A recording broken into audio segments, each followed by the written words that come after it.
All right, welcome back to the Alec Lewis Show. I'm your host, Alec Lewis.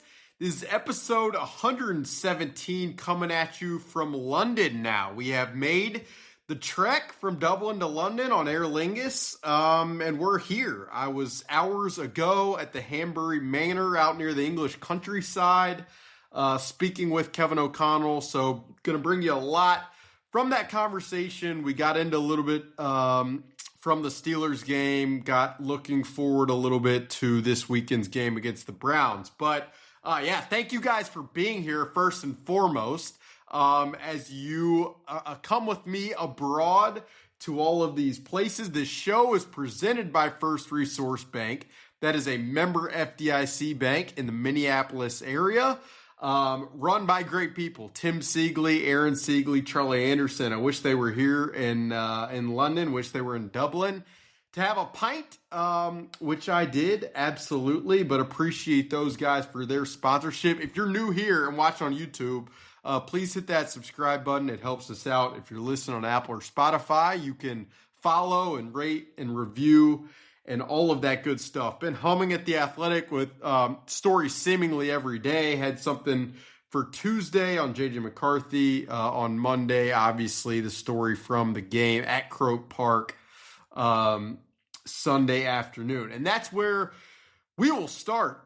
Been asked a lot by people, just what was it like? Very cool atmosphere.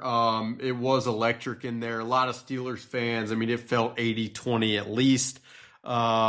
In the lead up, I think, we talked to certain Vikings folks who they thought it could reach up to 40%, but just didn't feel that way. The Steelers have marketing rights in Ireland, so it's not that surprising. I mean, you heard stories of like the Steelers have been sending terrible towels to schools in Ireland. That's how much they want to be embedded there.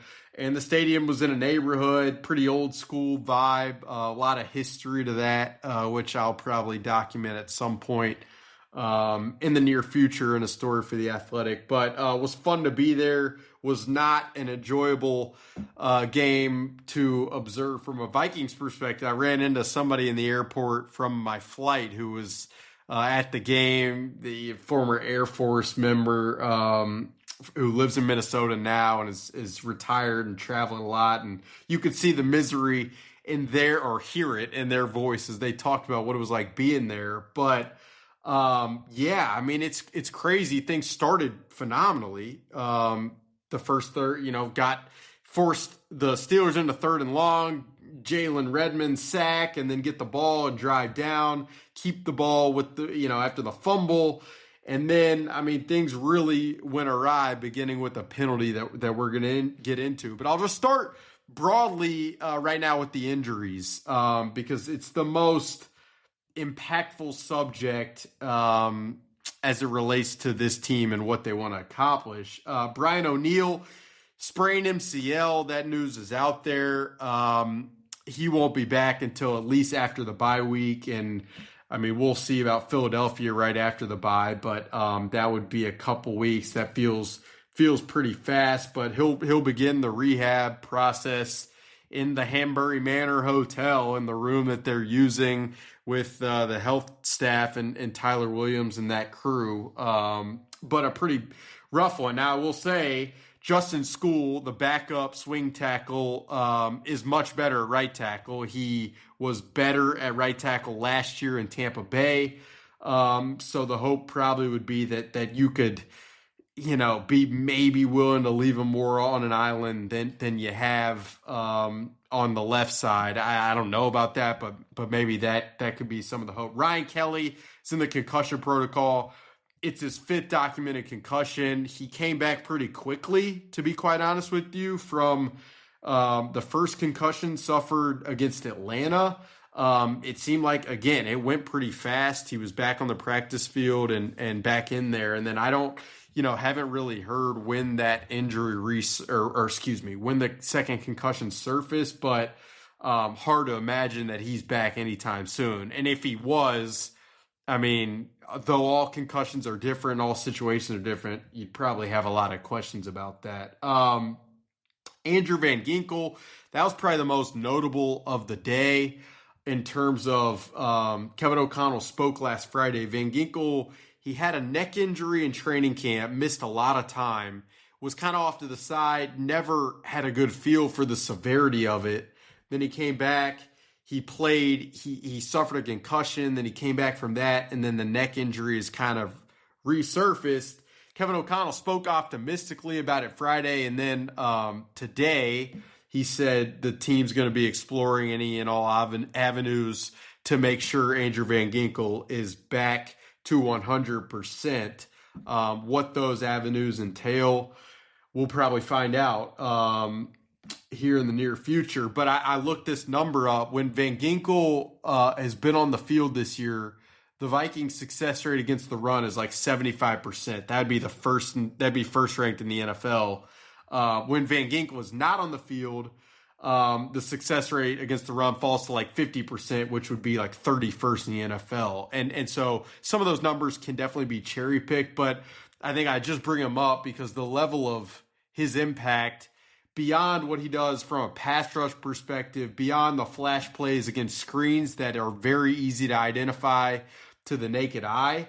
Like, you guys know, this guy is a problem solver in every capacity. He often turns what are now 5-yard runs into like 2-yard runs, and it's hard for that to show up on the stat sheet. But like, that is his secret sauce, is his pre-snap diagnosing ability and then post-snap ability to just make his teammates right. That is really where he thrives. And so not having him, obviously, that it just means more snaps for Dallas Turner. And there haven't been a ton of splash plays for sure with Dallas Turner. If you look at some of the advanced metrics, pressure rate, win rate, it's been pretty solid. But Dallas Turner was picked to be a star caliber player, a high impact player. Is it fair to expect that for him 5 games in his second year? I don't really know. You could probably debate that. You're probably sitting in the car right now or at the gym like,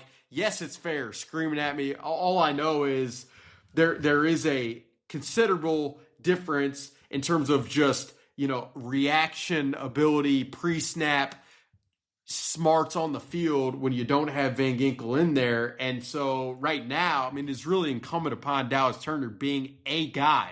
Like, not, beyond a guy, really, being a star level player, which we, just haven't really seen a ton of to this point. Now, it's harder last week against Aaron Rodgers when he's getting the ball out in 2.17 seconds. It's also harder when the Steelers were kind of deploying some schemes where they'll look like they're going to hand it off, so you crash as an edge rusher, and then they throw it right behind you. It's tough stuff, but again, the NFL is tough, and expectations are going to be high at this point. So, the other injuries that are just worth mentioning, Aaron Jones on injured reserve with the hamstring, not having him definitely matters from a pass protection standpoint. I would expect the Vikings to open up fullback CJ Ham's 21-day window pretty shortly. Now, whether that means he comes back now or in the near future,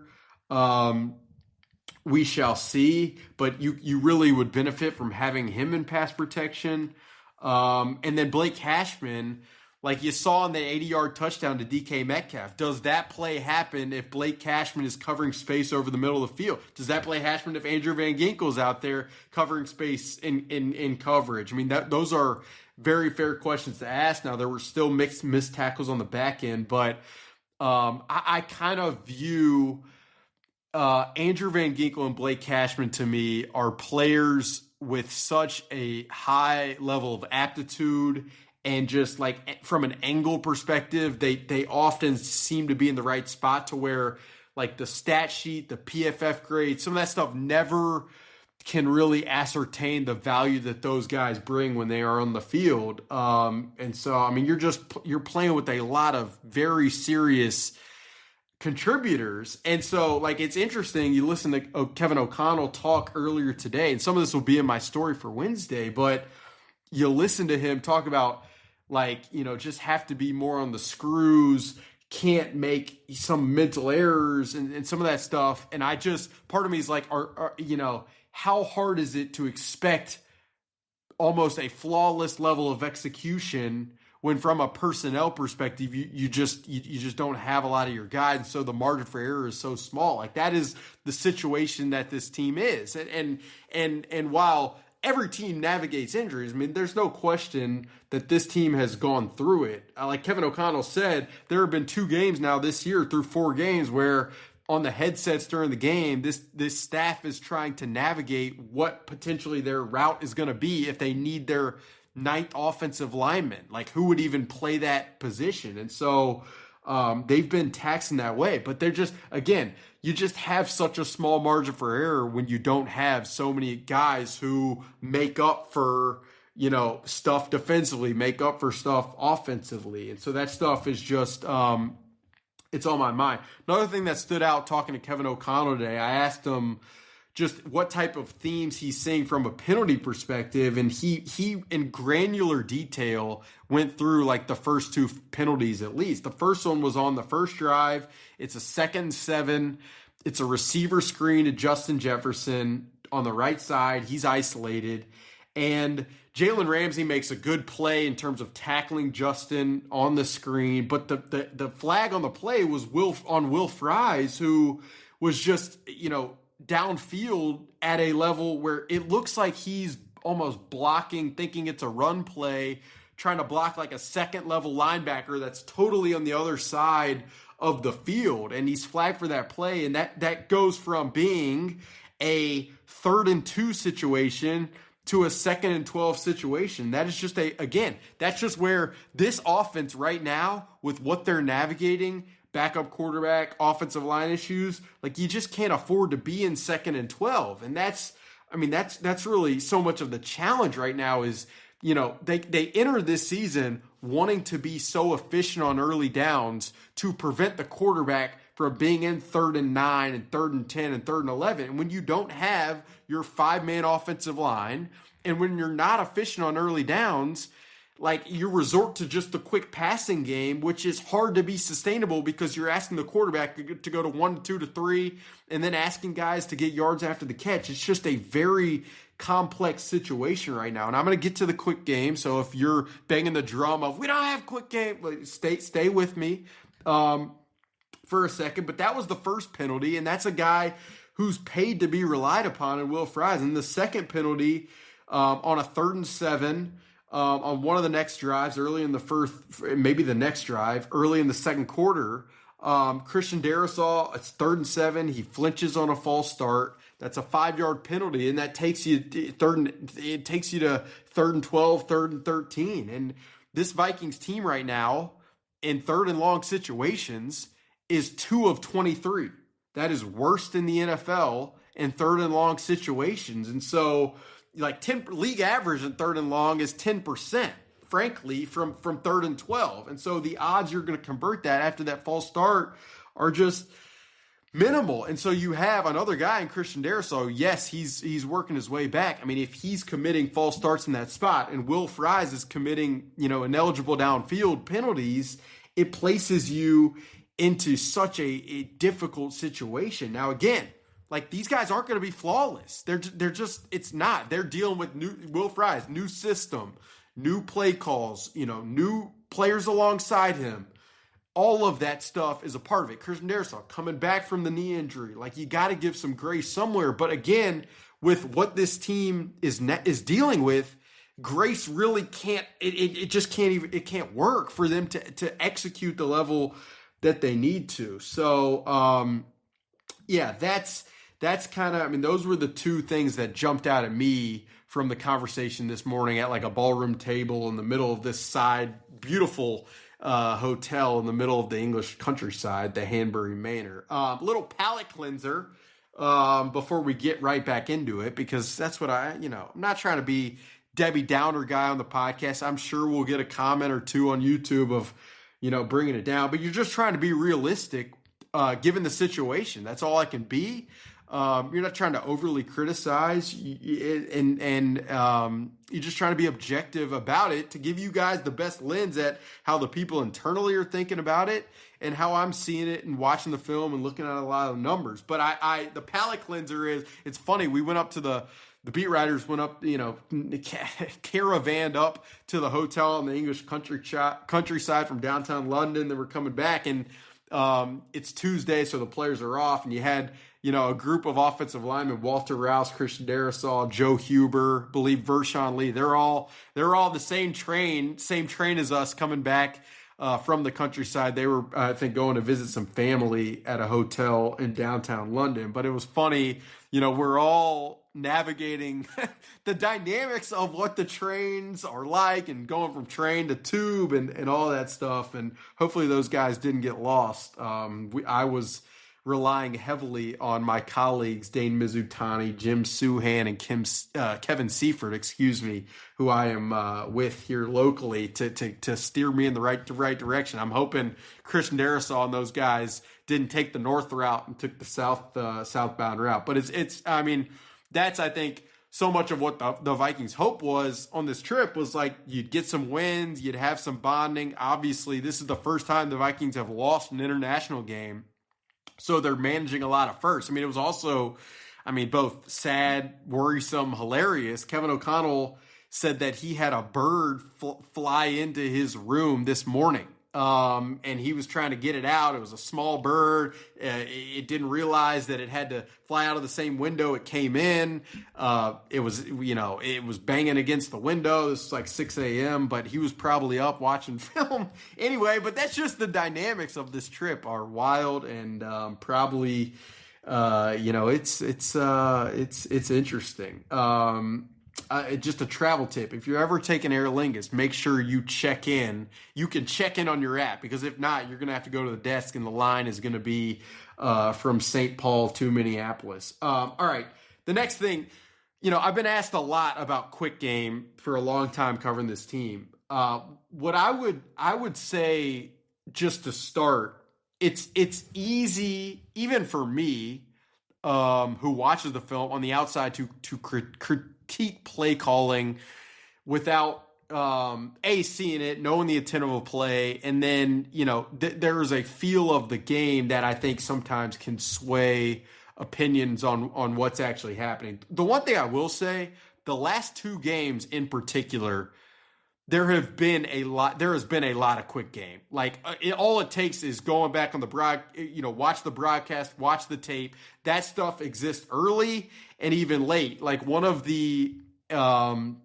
refrains I've received a lot in the last couple days are, they may have had quick game the first drive, but they just went away from it. That's just categorically false. Like you can watch some of the second drives. It's check downs, it's loops and returns. There are short routes to disperse the ball to receivers. So I just think like the baseline thing that I would say to you guys is there has definitely been more of it the last two games. There's no question about that.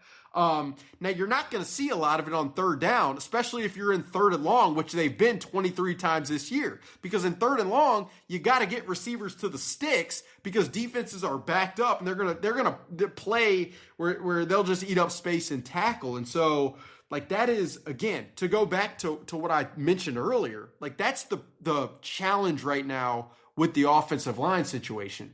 If you can't run the ball on early downs because you can't generate a push with your offensive line, then you're going to be in a situation on early downs where you have to either get chunks or you have to play with quick game, which requires the quarterback to go really quickly from 1 to 2 to 3 to 4. And Kevin O'Connell had this quote earlier today that I'm going to read because he said, I'm paraphrasing a little bit. Some of it he said, it's not quick game if you don't throw the ball to the number one in quick game, or unless you play with the proper rhythm going 1 to 2 to 3 to 4. And he said, if it's not that, then it's just drop back pass with worse protection. And so like his point really is like the responsibility falls on the quarterback with quick game to be very decisive, accurate, anticipatory, and going 1 to 2 to 3. Now, if you can't run the ball and you can't generate chunks because you can't protect long enough, then that's kind of the way you have to play. And to Carson Wentz's credit, I feel like he's done a fairly good job of getting the ball out, to some extent. Like his average time to throw right now is 2.63 seconds, whereas J.J. McCarthy's was 3.08 seconds. So he's definitely getting the ball out at a different clip. Again, like you're the other aspect of either quick game or screens is if you're going to have a wide receiver screen and you have an offensive lineman in the interior ineligible downfield, that hurts. A couple weeks ago in Atlanta, the Vikings tried to screen to Xavier Scott, and believe it was Tim Jones who just whiffed on a block, which would have been a massive play. So it's almost as if, they've run some quick game. They're having a hard time protecting on 3rd and long. Without their 5 offensive linemen they planned for, it's going to be hard to run the ball efficiently on early downs. It's hard to rely on the screen game because that entails offensive linemen being very dialed in to their P's and Q's with who they're blocking. So it is a very, it's just a tough place to be right now. That's just kind of the situation. But I'd say, you give Kevin O'Connell credit for adapting with more quick game the last 2 weeks. And then against the Cleveland Browns this weekend, which boast a front of Myles Garrett, everybody knows. But Malik Collins has the highest win rate from a pass rusher of any interior defender, and he is violent at the point of attack. He has wiggle to him. Like, that guy is a talented player. Mason Graham, the first-round pick out of Michigan, hasn't been spectacular, but he can beat you on loops and stunts and a lot of that stuff. And then Isaiah McGuire, the other edge rusher, he's not spectacular, but he's kind of, I would think of him in the DJ Wanham mold where he's somewhat capable. So you've got, a defensive front that is menacing, that is going to, if you are in drop back pass on 3rd and long, it is going to be major tough sledding again this weekend. So again, a quick game is going to be necessary. And they're going to lean into it as they did this past weekend. I just think some of that narrative is, just surfaces out of frustration. Could there always be more potentially? But I do want to say, going back through the film, definitively, that stuff existed for sure. Going to get a quick word from sponsor, then I'm going to come back with a few more things and get you guys out of here. She's Jen, the ultimate Vikings fan. Okay, everybody, welcome to the Vikings Jan Show Fan Show. My special guest today is Jared Allen. So, Jared, who you got for the Vikings game this week? Minnesota Vikings. Me too. So that's our show. We'd like to thank our sponsor, the Minnesota Lottery, who reminds you this could be your year. Play the new Vikings Scratch Game for a shot at $100,000, game tickets, and more. Minnesota Lottery. I'm in. Must be 18 or older to play. Okay, a couple things I wanted to get to. First and foremost, a question from one of our trusted listeners, Danny Carlson. He asked me really about the sign stealing conversation and insinuation or what have you from Robert Saleh. If you don't know about it, Robert Saleh, the 49ers defensive coordinator last week before playing the Jaguars, brought up the fact that the Jaguars have a sign-stealing operation. Some of it comes from Minnesota or what have you. And I think really and then they got into a scuffle after the game, Liam Cohen and Robert Saleh, and had to be held back and all of the shenanigans that you expect. But I think really the point that I'd probably make is sign stealing as an insinuation or as a descriptor of it is probably where Robert Saleh erred. It's kind of like if the Vikings were filming practice or the 49ers or the Rams or what have you, then that would, that's sensible. They're not doing that. Obviously, the Patriots did that and got punished for it. So this is just, really, it was Robert Saleh seemingly giving a nod that we know that you guys are really good at picking up tendencies. Like that's really what it felt like. And it's more obviously than just man zone indicators based upon motions. Like that is every team pretty much nowadays is utilizing motions to try to discern what the defense is about to play. But it goes deeper. Obviously, like positioning of players gives you an indication of what coverage or who's rushing the passer or who's not. Again, that's nothing new, but it's even like if you're watching on film, you can see defensive players making check with certain motions and hands. And it really, if you're a good coach or good evaluator or whatever, like you pick up on that stuff. And so I think it was Robert Saleh kind of putting it out there publicly that like we know you guys are that's what you guys do. Sign stealing is it's a totally different kind of connotation than what it actually is. Danny also asked me last year Minnesota was top 5 against the run, if I'm not mistaken. He's right about that. He's asking the defense built and stopping the run on early downs, getting the offense on third to then bring the heat. This can't all be chalked up to Harrison Phillips, but it remains a head scratcher. I mean, look, there's no question. Jonathan Bullard and Harrison Phillips were elite run-stopping defensive tackles, specifically in this system. And the Vikings, you go back to the podcast that I did with Cody Alexander a few weeks ago, maybe a month ago, and we talked about how what the Vikings are transitioning to was more 4-down fronts, lighter fronts, almost in some ways probably to encourage running the football to prevent some explosive plays and such. And so, I mean, when the Vikings parted, with Harrison Phillips, like that was a question of, is the scheme so good to be able to stop the run? And thus far, like I think the answer would tell you, like, there are questions. Now, Atlanta and Bijan, it's kind of an entirely different. Bijan is one of the most explosive players in the NFL. But when Kenneth Gainwell this past weekend against the Steelers was averaging 5+ yards a carry, that's when you do have questions. I mentioned Blake Cashman, but there's just, you can't overlook his level of impact where he knows definitively which gaps he needs to be in. And so, while Eric Wilson has been, explosive splash plays, you're losing some discipline and some,